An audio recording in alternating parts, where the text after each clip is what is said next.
মঞ্চে ভূমিষ্ঠ কারো নাম আমি নিলাম না, প্রত্যেকে আমার অত্যন্ত শ্রদ্ধেয়, অত্যন্ত কাছের মানুষ, হৃদয়ের মানুষ।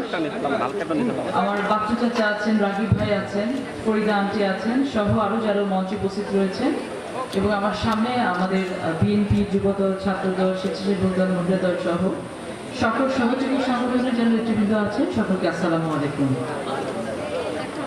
ভীষণ ভালো লাগে যখন কোথাও যাই, আমাকে কন্যা বলে সম্বোধন করা হয়, বোন বলে সম্বোধন করা হয়, আর সবাই তো এখন একটা ট্যাগ দিয়েই ফেলছে, নাটোরের বিটি।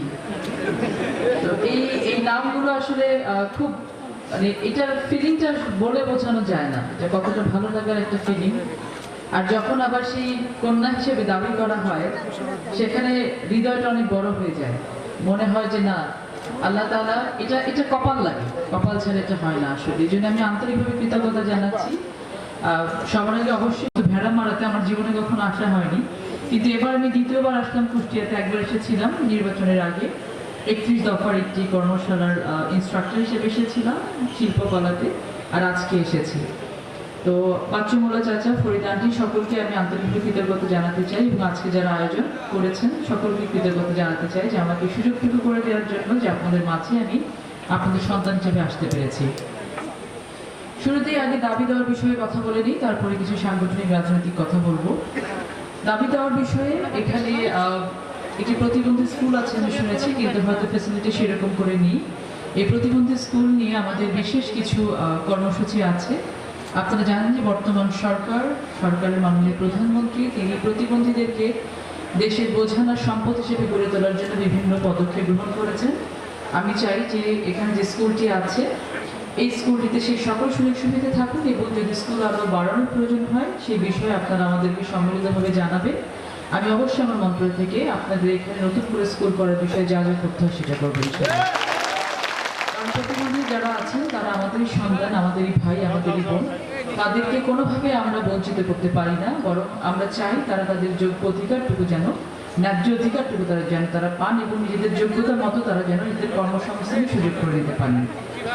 আমাদের মন্ত্রণালয় থেকে যে সুযোগ সুবিধা পেতে পারে সেটা এখানে আমাদের ইউনো মহোদয় আছেন, আমি তাকে অনুরোধ করব, আমাদের সমাজসেবা অফিসার যারা আছেন তাদেরকে অনুরোধ করব, আপনারা এখানে আমাদের শুধু এই উপজেলা বা এই আসন না, কুষ্টিয়া জেলার প্রত্যেকটি আসনে যারা অফিসাররা আছেন প্রত্যেকের কাছে অনুরোধ জানাতে চাই যে আপনারা আমাদের যারা নেতৃবৃন্দ আছেন, রাকিব ভাই আছেন, ফরিদা আন্টি আছেন, বাচ্চু চাচা আছেন, সহ আরও যে নেতৃবৃন্দ আছেন, তাদের সাথে বসে এলাকার উন্নয়নের জন্য কী কী করা দরকার তারা আপনাদের কাছে যেগুলো দাবি দাওয়াগুলো পেশ করবে, আপনারা যথাযথ কথায় আসি। ফ্যামিলি কার্ড এমন একটি প্রজেক্ট যেটা আমরা বলেছি এটা ইউনিভার্সাল একটি প্রজেক্ট, যে প্রজেক্টটা বর্তমান সরকারের ফ্ল্যাগশিপ একটা প্রজেক্ট, এবং এই প্রজেক্টটা কতখানি গ্রহণযোগ্যতা অর্জন করেছে সেটা আমরা এই প্রজেক্টের যারা এনাবিলিটির নিয়ম, যারা আমরা ওই বছর হবে সেই ফ্যামিলি কার্ডের টাকা দিয়ে যে মাসে একটি তার ওষুধ কেনার জন্য তার সন্তানের কাছে অথবা স্বামীর কাছে অথবা ভাইয়ের কাছে হাত পাততে হতো, সে এখন নিজে যেন সে তার ওষুধটা কিনে খেতে পারে, সে যেন 2-3 মাসের টাকা জমিয়ে একটি ছাগল কিনতে পারে, সে যেন একটি সেলাই মেশিন কিনতে পারে, সে যেন তার স্বপ্ন পূরণের জন্য কুষ্টিয়া থেকে লালনশাহ ব্রিজ পার করে লালপুর বেড়াতে যেতে পারে, সেই জন্য সেই মায়ের হাতে কিন্তু ওই ফ্যামিলি কার্ডটা আমরা তুলে দেওয়ার চেষ্টা করছি। সেখানে কে এসে জান্নাত বিক্রি করেছে, কে এসে ফ্যাসিজম ক্রিয়েট করেছে, এটা কিন্তু আমরা তারতম্য করছি না। এই জন্য ফ্যামিলি কার্ডের যেই বেনিফিট, এটা সবার ঘরে ঘরে প্রত্যেকটি মার কাছে পৌঁছে যায়। আমরা 2500 টাকা একটি মার হাতে তুলে দিচ্ছি, যদি সেখানে 100টি মহিলা একটি এলাকাতে এই টাকাটা পায়, তাহলে সেই এলাকাতে এই 2500 টাকা রোল ওভার হতে হতে সেই এলাকার কিন্তু কতখানি উন্নয়ন হবে। তার মানে বড় বড় প্রজেক্ট নিয়ে প্রজেক্টের নামে টাকা লুট করার যে রাজনীতি, সেটা কিন্তু বন্ধ করার চেষ্টা করছে বর্তমান সরকার, জীবন মানের উপরে, মানুষের উপরে ইনভেস্ট করে এগুলোকে নিজেরা রাজনীতি করার চেষ্টা করছে। আপনাদেরকে আমরা দায়িত্বহীন কণ্ঠে একটা বলতে চাই, জনগণ আপনাদের কিন্তু আস্থা করে ছুড়ে ফেলে দিবে যদি আপনারা ফ্যামিলি কার্ড নিয়ে রাজনীতি করা শুরু করেন, আপনারা যদি কৃষক কার্ড নিয়ে রাজনীতি করা শুরু করেন, আপনারা যদি ইমাম মুয়াজ্জিনের ভাতা নিয়ে রাজনীতি করা শুরু করেন। এটা তাদের ন্যায্য হক, ন্যায্য দাবি বর্তমান সরকার তাদের কাছে পৌঁছে দেওয়ার চেষ্টা করছে।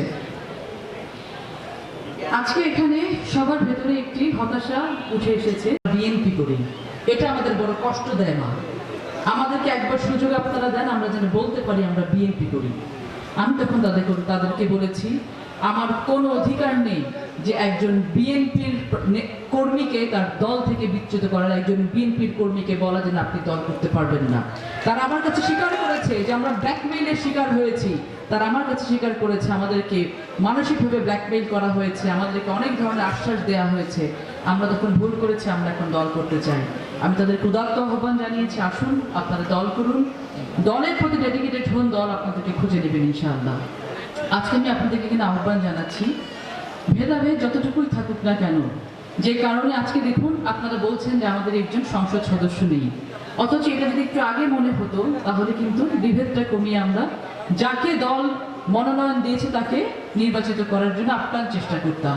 আজকে আপনারা গর্ব ভরে কিন্তু পাশের আসন থেকে একজন এমপিকে নিয়ে এসে আপনাদেরকে বলতে হতো না যে আমাদেরকে, আপনারা নিজেরা গর্ব করে বলতে পারবেন যে আমার এমপি আমার কথা সংসদে দাঁড়িয়ে বলছে। বলতে পারতেন কিনা বলেন? তাহলে আমরা যেন সেখান থেকে শিক্ষাটা গ্রহণ করি। দলের উপরে কোনো কিছু নেই। আজকে যদি দলের হাত আমার মাথার উপরে না থাকতো, আজকে ফারজানা সাহেবের পুতুলটা কে গুনে? This is the reality. এটাই হওয়া উচিত। আজকে দল আমার মাথার উপরে ছিল, প্রতীক আমার সাথে ছিল, আজকে আমি এমপি হয়েছি, আজকে আল্লাহ তাআলা আমাকে রিজিক দিয়েছেন, সম্মান দিয়েছেন, দল আজকে আমাকে মন্ত্রী করেছে। কিন্তু এর পেছনে সমস্ত ক্রেডিট ছিল হচ্ছে আমার সাথে যারা রাজনীতি করে ধানের শীষকে জিতিয়ে নিয়ে এসেছেন আমার এলাকার মানুষের।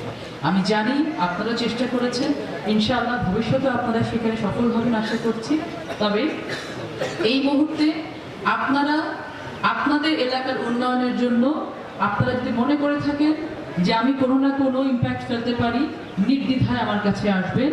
উন্নয়নের দায়ভার আমি নিয়ে নিলাম, কিন্তু কিন্তু কিন্তু আছে একটা, সংগঠন শক্তিশালী করার কিন্তু দায়িত্ব আপনাদেরকে নিতে হবে।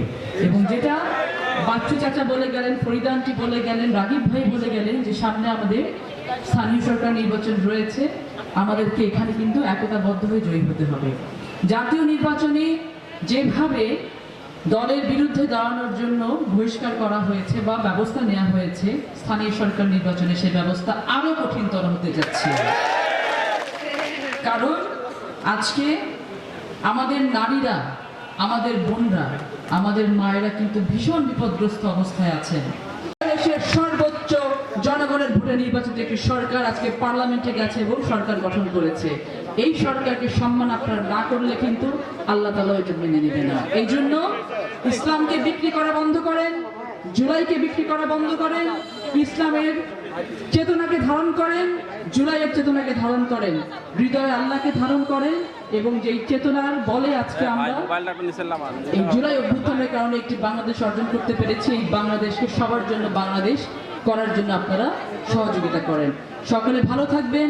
আজানের সময়, এখন নামাজের সময়, জুম্মার দিন, কষ্ট হয়েছে সকাল থেকে আপনারা অপেক্ষা করেছেন। তবে আবার আসবো কুষ্টিয়াতে, যখন আসবো তখন সকলে মিলে অনেকগুলো ইউনিয়ন পরিষদ চেয়ারম্যান, উপজেলা চেয়ারম্যান, পৌরসভা মেয়র একসাথে কাজ করবো ইনশাআল্লাহ। সকলে ভালো থাকবেন। আসসালামু আলাইকুম।